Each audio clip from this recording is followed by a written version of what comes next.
morning to you, wherever you are, because it is morning somewhere. For December 6th, 2024. Could have yelled inside. My name is Bernie Burns, sitting right over there. You know him. You kind of, sort of like him. You think he's got some shady stuff in his background. It's Scott Fuller. What is he hiding? That's what we want to know. Hey, Scott, how you doing, man? Doing well, man. Thanks for having me on. Are you okay that I used your last name? Should we hide your voice and your identity? I don't think it matters at this point. On the lam from the New World Order or anything like that? Doubtful. Thank you for coming back on. You pointed out something to me, which is something that I have been wanting to talk about for a while, which is the drop on today's show. We do the funny little random drop at the beginning of every show. Today's was a complete inside joke. Yeah. That was your alarm clock in university. It was two cavemen that would play like this little beat. I don't even know how you found that. How did you find that drop? Internet. You can find anything on the internet. That's a perfect example of that being true. You know what's another weird thing? This is so weird. I never talked to you about this. There was a movie. It had what's her name? Anna Kendrick in it. You know Anna Kendrick? Who that is? Yeah, absolutely. Are you familiar with the Cups song? Yes, of course. I took a ticket for the long way home. Oh yeah, and you taught me the Cups in college. I don't think I taught that to you. You taught that was to me. You. We were sitting in the bottom of the house, and you go. I can do that to this day. I can do that to this day too, and it was weird to see that like suddenly resurface 20 years later as part of this like girly musical thing. Pitch Perfect, right? That's what it was. It was Pitch Perfect. Thank you. And we used to play that cup game, but what we would do was you would move the cup around in that exact same pattern, but the end move, you would pass it to the person on the left. On the left. And then it was a drinking game. We were playing a drinking game, of course, because we were in university. Yeah. And then you'd rotate through and you would eliminate people because they would mess up the thing. And of course, the drunker you got, the harder it became. You had to get really drunk because the pattern never changes. I'm a percussionist, for crying out loud. Yeah. And so, I mean, just doing it over and over and over got a little taxing and monotonous, but yeah, as you got drunker, you missed it. Hey, I was talking with Jason about this yesterday. Ross has a thing coming up tonight where he is going to be playing tomorrow night. Well, we're recording this for tomorrow, so thanks for that. Though. Shitballs. That's right. I forgot about that. We have to record the Austin podcast. We have to record them at night, the night before. Otherwise, we got to get up at 4 a.m. to do this because it comes out at 6 a.m. You're going to cut that out, right? Thanks. No, it's okay. Damn it. This is a tradition. No. Scott and I actually did a test episode that we never aired where I was talking about our group of friends, and we have a friend who is like, these are guys we never talk about. Like, there's you. But we have talked about the Ross drop. You got to come up with another one. That Matt. Yeah. You can't do that anymore. It's our group of friends from college, and it's like everyone does something different. I mean, I do this. We have a friend who's a world-renowned surgeon, right? We got people who work in technology, like places like, I don't want to say the names of the company, but some major tech companies for now 25 years straight. Yep. And then we have a friend who's a politician, and I have never talked about that guy ever. And it was funny because on our test run that you and I did, I said, I never talk about this guy ever. And you're like, are you talking about Billy? And I was like, son, what did you just said his name? And I was about to correct you just there. Duh. I actually just got a LinkedIn message from him and it still says. I'll have to bleep even that. I don't even want to say like what position he is. Wow. I mean, it's like, he's a politician on a national level. Yep. I always had this thing of like, I have this kind of doofy online internet entertainment career. I don't want to say or do anything dumb or tell a story from college and it's going to come back to him. You know what I'm talking about? Sure, I get it. And we recently saw him again, and I was like, I told him that. He's like, I don't care. Yeah, he came in one time and had such a good time with us that he made the effort to plan future visits, obviously around football games, which is the easiest way to get into town and make sure you see the most people. But he built his career, man. Bright dude, funny as hell, obviously. Everyone in that group did pretty well, I think. You know. I could have done better. We got rid of everybody who was doing poorly. We cut him out. I like when he came in. And even Darren is a better fuck around than I am. I mean, everybody has done. You're right. Has done well for themselves, and I've seemed to establish this life of people say, "Oh, his life of leisure," and I'm like. These are things that I have to do to keep me sane and happy and all that stuff. And I'm like, I can't even do as good a job as Darren. He's been doing that since college. Darren was the guy who Can I say his name? I already said it. No, Darren was in one of my vlogs. So I don't know if people might remember him or might not, because I found somewhere on eBay the game that Darren and I would go play after high school. He's the person I know that I've known the longest at this point. I know Darren since I was a sophomore. I know what in you're high going to school. say. Is this John Elway quarterback? John Elway's team quarterback specifically. We would go to the mall and play that after high school. And I found a cabinet somewhere, and I had it shipped, and we were playing it like in the Rooster Teeth like hangar studio. I then ended up donating it to Pinballs when I moved away, and he was in it. But Darren's the guy who bought me my first video camera and was like, "You should be doing this movie stuff. You keep talking about it. And you're a creative guy." Because I used to write essays and stuff like that. And he bought me my first camera. He had a thing where he had through an inheritance thing, he had a lot of money at a young age. Yep. Yeah. And he was really kind and really generous and like funded that. And you were He helped me build my first computer. Did he really? Yep. That was back in college. We're talking circa early 90s, and it cost me $2,500 to build my computer. You remember, and I also wanted to say, you actually graduated from John Elway football and went to cyberball. You remember we devoted all our attention to that? And where did we play that? LaFun? Yeah, LaFun. LaFun on campus on the drag. Yeah. Now I'm going to circle back around and rope Darren back into this. One time we came out of there, no one else was with us. You guys had split and gone back to the house or something like that. And there's this guy out front saying, "Hey, you should really come take this test. You guys look like two smart." Oh, Jesus. You know what it serious? was? Yeah. You know exactly. Scientology. There was a Scientology center that was like right facing campus. It was right there. And you wouldn't believe it. Our theta levels were off the charts. Oh, really? Let me guess. You took the test, and boy, you could have benefited from So much. what was it called? Dianetics? Dianetics. Yeah, that was the book. That was the L. Ron philosophy Hubbard. behind Scientology. Yeah. Let's circle back here and close some loops here. So the drop that I played, which was the alarm clock from your university alarm clock, the little caveman playing it, which I think you got from Spencer's Gifts. Yeah, I'm not sure where I got that, but it mall. lasted for years. So that's a little bit of an inside joke, and I'm doing that just for you. Thank you. But you commented that that's the one thing that you don't get a lot of times about the podcast is the drop at the beginning. Yep. And I think that's one of those things, like now that we're coming to an end of the first year of the podcast, that's something that I thought would be more fun for the audience. And it's something I have to do before every episode is come up with the drop And for it's it. always relatable to whatever the topic or the guest you're having on. I get that. But It tries to sometimes be I'm unless like, we get on a tangent. yeah. It's sometimes I'm like, I don't know where the hell that was from. Sometimes it's a movie quote and I'm like, oh yeah. And it was at the beginning of the podcast, people in the comments would identify the drop, and then that just kind of fell off, you know? And people don't do it anymore. So I'm wondering if the drop is even something that people look forward to, you know? Just do it anyway. It's part of the shtick now. You know, I mean, it's yeah, but I still have to like get these drops. I'm always making Ashley wait an extra like 2 minutes while I'm like uploading the drop to my soundboard or something like that. Well, that sounds fun in and of itself. Or I compile them in the middle of the night when I'm laying in bed. It's like one of the things to do before I go to bed. I make the week of drops basically, or just like think of like quotes that I like from movies and things like that. Yeah. No, I don't envy you there. Well, it's, you know, and this is having you on too is an interesting, it all kind of ties together because it's one of those things like talking about it now, people will now suddenly say, no. I love the drops. You got to keep the drops, but it's only if something changes, then people comment on it. Like nobody ever says. And one of the things I love about the show is the drop. Or recently Spotify had this error where they put ads on our show. Right. And it was an error that happened for a lot of different shows. So they were putting ads in the middle of a show. So one of our episodes, all of a sudden, they plopped ads on it. And somebody showed up in the comments and going, "Oh, they put ads on the episode. I guess, you know, they decided to sell out," which is a totally normal internet comment to make. Sure. You know, because we're sellouts and we're Scientologists. But Yeah. but it's disheartening to me that like I'll never read a positive comment about like one of the things I love about this podcast is there's no ads on it. And there's podcast ads on every other podcast. They're just overwhelmed with it. But the moment it goes away, people are mad about it, but they don't ever positively talk about Negativity sells. Right. Which brings me back to you. Yeah. Thank you. Oh, thank you. I'm glad things are negative. And Scott. No. Your first appearance on the podcast was fairly controversial because you like to indulge in fringe science. Yep. Stuff that a lot of people don't talk about. Yeah. I mean, topics that are uncomfortable for people.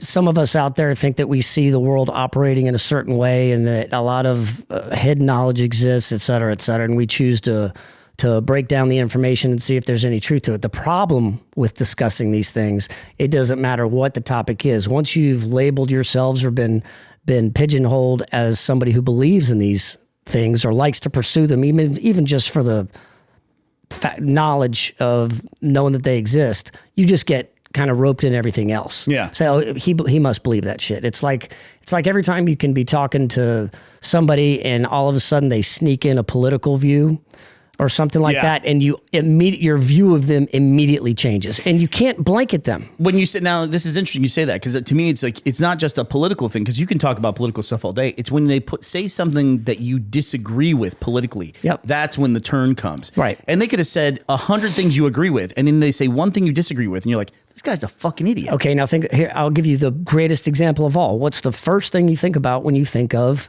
Charlize Theron? No. Oh, sorry. Go ahead. Dude, okay. No, that's way different where I was going. Alex Jones. Alex Jones, the connotations associated with his name. I think of Bill Clinton. Exactly. You do a great brain fight. Yeah, you do a great impression, by the way. I don't like them putting chemicals in the water. Turns the frogs gay. No, that was actually the drop that day. I've enjoyed doing this. I got to find more chances to do Alex Jones. So, yeah, but so back to what's going on. So when you hear his name, you think angry guy, bullshit artist, get him off the radio. All he does is cause controversy, and people seem to forget he was the first person that really infiltrated the whole One His World whole thing Order, was Bilderberg Group, huge private societies. New World Order The stuff. Bohemian Grove was the big thing because when you start taking what? Well, he's just got this thing that he does where he presents information in a way of something you might not have heard about, like BlackRock or something like that. And then he sounds like an authority because he talks about it with such confidence. And then he always his whole thing is he puts dates on stuff too. You know what I mean? Which is like, when you try to add too much detail to show that you've really done your research, it makes it sound fabricated sometimes, as strange as that sounds. And it's always it's always something that's, especially what he got in trouble for was the Sandy Hook stuff. It's always talking about kids and stuff like that, which freaks people out, Yeah. Listen, it's the Clintons and George Soros and BlackRock. It's all right there. It's all right there. And again, you hear people say that crap over and over, and there are elements of truth, no matter how small. The American Dairy Association, between 1976 and 1985, they had pictures of missing teens on milk cartons. Where did they get those photos? How did they know which teens were missing? They're dairy farmers. You can't just go down to the library and look up missing teens in the Dewey Decimal System. Dude, you've got another career. Holy Moses. That's really good. But what I was going to say about this whole thing is your episode, now that we're looking back, we're in this period where we're looking back over the course of the year. Your episode where you're on that everyone was very up in arms about, it was one of the most viewed and listened to episodes of the year, like up there with Barbara coming back on. Right. And then the number one episode for the entire year was the day it was announced that Rooster Teeth was shutting down. So it is like, when people are negatively affected, people flock to negative, controversial topics. It causes them to act. And even if it's just expressing their opinion, that's what you're going to have to deal with. Yeah. So, and it's like people like to act as though they're upset by topics. Like if you go to the Joe Rogan subreddit, God, you would think everybody in that thing hates Joe Rogan. And nobody listens to Joe Rogan. Every one of those people listens to his show every day. Same with Howard Stern, though. He established that. He did. He established that the haters grew his brand bigger than the supporters. And so Joe Rogan's the same, only he suffers from the same thing that Howard Stern did. It's his reach that is the most appealing thing to him. By the way, you say haters. It reminded me, I just read this great tweet where this guy wrote, he goes, well, the haters said I couldn't do it, and it turns out I couldn't do it. That was actually a really good call by the haters. What was it in regards to? It's just like some random generic tweet. Wow. That is pretty good. But so we have part of our structure for wrapping up here the end of the year. We are supposed to talk about what has been nominated now as our top. We're going to go with top 6 potential stories of the year. These are our nominees. Who the hell does top 6? Sound like you wanted to do top 5 and you're like, oh, we can't leave this one out. We kind of got like that. Okay. But there's some, it's like there's such different topics. They're like different categories. I even have some honorable mentions because there was a couple different political ones. Sure. So coming in, these are not in any particular order, but I mentioned this one before. Nominees for top stories of the year.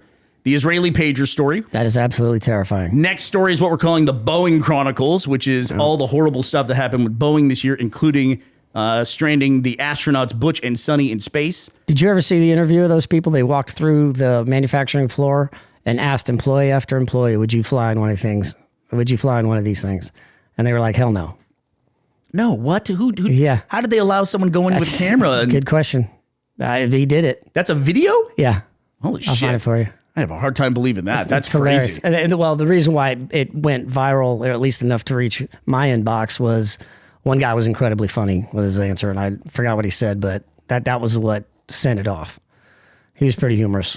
Really? Yeah, make sure we find that after this. I'll look at it and put it in the notes or whatever. I have a feeling this is going to be debunked. Oh, shut the fuck up. Political topic on here, we tried to sift through all the different nominations there, and the Trump assassination attempt, that one came head and shoulders above everything else. An honorable mention there would have been, and I think it is something that's important to mention, is the impact of the first presidential debate, the one between Biden and Trump, because that really seemed to shift the whole election.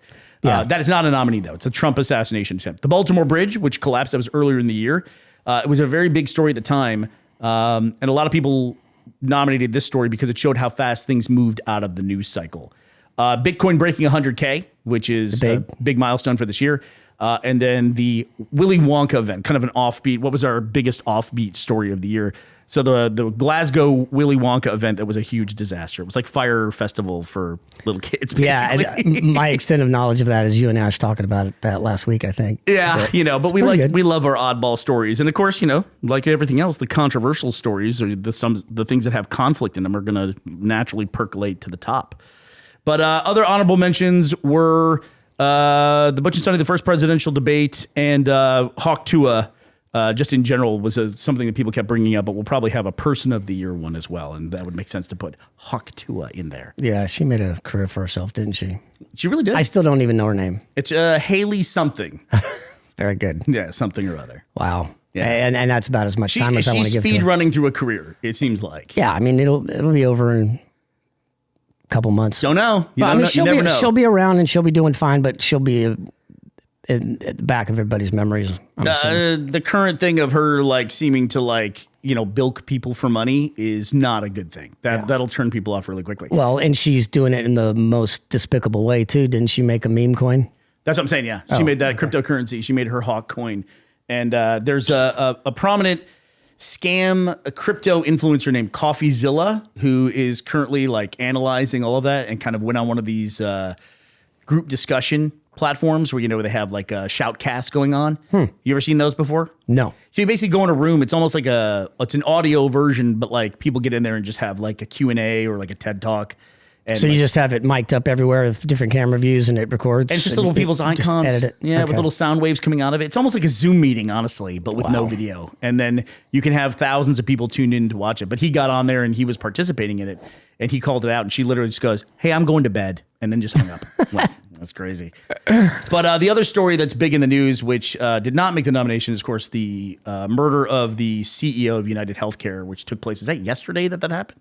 Yeah, I think it's within the last 36 hours. Yeah, it's insane. And more like we, of course, predicted, as is always the case, more information has come out. And now the shell casings that were left on site, there were words written on the shell casings, and they were deny, defend, and depose, which are catchphrase, 3 words from a book that was published in 2010, which chronicled or seemed to highlight the insurance industry's method for denying claims to people. So this does seem to be motivated by the overall atmosphere of United Healthcare being the healthcare insurance agency that has the highest rate of insurance denials. They were head and shoulders above it. And he was murdered while walking to a conference at 6:30 in the morning. Don't know how that's going to impact everything yet, but I think a lot of people are looking at this event. I still can't find any empathetic or sympathetic comments about it. And this could become one of the biggest stories that came out of this year.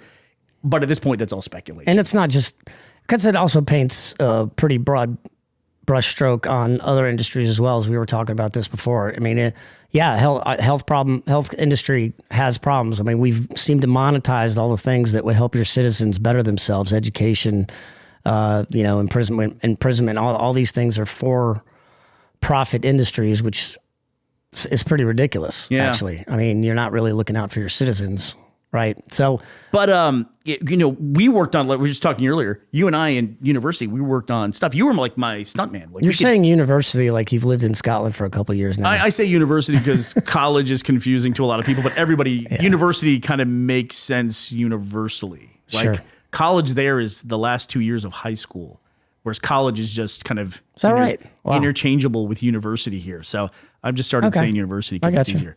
I won't say like university sports or anything. I still say college sports. But but you were my stuntman. Like we could throw you off of ledges and, land you on cardboard boxes. I would test like squibs, which are in a movie when somebody gets shot and that explosion on their body that then releases the blood pack. I would manufacture those with like parts from Home Depot and test them on Scott. It's so dangerous though. Less so for the person wearing it, you. Exactly. But the guys who are facing it with the camera were basically looking right at a bullet that's like shattering and firing like... It's a Claymore mine on my chest. That's a perfect example. Claymore mine is a great analogy. Yeah. You guys put a steel plate behind it. And from my perspective, I was like, well, these guys seem to have taken all the safety precautions they needed. I remember you running over as soon as we hit it. You're like, you okay? You okay? And I'm like, yeah, that's great. It was stupid. It's shit you do when you're young and you're stupid. But we would do all that stuff. Like you were involved with all of that. And this ties back into this story with the CEO, because I don't know if you remember this. We talked about this a little bit, I think, when the Alec Baldwin Rust story was coming up. We had, we were college kids, so we were making stuff with guns and shooting, a lot of swearing and stuff like that because we thought we were Quentin Tarantino. And we had a gun and we were testing. I bought some blanks because we had a .45 semi-automatic gun. And every time we fired it, it would jam the gun because the blank didn't have a bullet that would leave the barrel. So there was nothing to push the slide back. Yeah. And that's what's going on with this video of this guy who assassinated the CEO of United Healthcare. Oh, right. He has to keep loading each round. He keeps like chambering each round. So there's a lot of speculation as to what it was. And I think that's the information everyone's waiting to find out. But it clearly seems like he's a vigilante, essentially. I'm sure he was driven by some personal thing in his life where somebody he cared about couldn't get the coverage or care that they needed. They're no longer with him. And he's like, what do I have to worry about? It's crazy. Screw it. It's really a crazy story. And make a statement at the same time. And it's like I said, you couldn't find any empathy or sympathy out there. Yeah. One of the most disheartening things in the whole thing, which is just like, geez, it's all so dystopian that it's come to this, and people are getting denied all these claims, and now people are getting shot at the street and nobody gives a shit, apparently.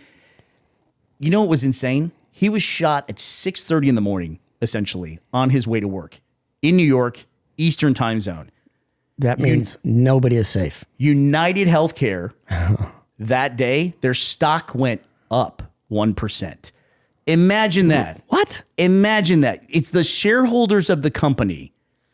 The CEO gets murdered in the morning. Murdered. Everyone is speculating because of the policies of the company. And the shareholders are like, this is a good day. Like, it goes up. Wow. It goes up. That's insane to me. That is like leopards ate my face stuff. This guy's like dying on the street in New York. He's, sacrificed so much morality to make money. And then it's like all the vultures just show up and make a little bit more money while he's dying. Well, it's and fucking where is it so now? disheartening. I mean, now that more information has come out and people are learning more, I think we even have a picture of the dude's face now. Oh yeah, there's a pretty clear picture that of him. Came on right before he was a went on lot there. younger than I expected. Yeah. I don't know why. Yeah. Let me see what United Healthcare is doing today. I mean, as things go forward, I think it'll level off at a level that is commensurate with how people feel. Okay, now it's going down. Today it's going down. So now it's down as of right now. It's down almost 5%. So it's on the march down today. But that was like I couldn't believe that, seeing that yesterday. Yeah, it's just like everything just rolls on. You know what I mean? I'd say, and what's the end game here, Scott? Like, where are we going to go from here? You mean for acts like this? Yeah, I mean, do you have any predictions as to what's going to happen next? No. There was supposed to be an alien invasion yesterday. That didn't happen. You heard about that, right? Do you want to do like a full conspiracy theory podcast, like for the Patreon, separate from everything else? I wouldn't want to replace. Well, yeah, you can't. Just as you don't want to be associated, not you, Bernie Burns, in this case, but yeah, there's got to be a little bit of space between what I would like to talk about and your normal audience, for sure. Well, you could just do your own episode. Listen, you can use this equipment sitting right here. You can use this whenever you want to. Yeah. And if you want to hear Scott's theories about the way the world actually works. I think most people probably know it. It's like most of the stuff that I look at, it's like hearing somebody say something to you and you're like, oh, I've known that all along. For some reason, it came in differently when I heard somebody else say it. And I think a lot of the stuff that I like to talk about, whether it's, MH370, which is one of my huge favorites right now. That's the Malaysian flight that disappeared. Ancient technologies. My big one is ancient civilizations. Your big thing is that there is an ancient civilization that was advanced that lived here before we did. At least one. Think about this. Right now, we know because of black budget projects. You warming up. Dude, you are heating me up now. No, but listen. Let me ask you this. Okay. Are they humans or are they aliens that lived here before us? Well, obviously, some iteration of us. Look. Let me take you on a short trip. I'll sum this up in less than 35 seconds. Here we go. Right now, there's a breakaway civilization that lives with us. Black budget projects, Gary McKinnon talking about, Scientology. Well, perhaps. I'm sorry. Go ahead. Perhaps. Sorry.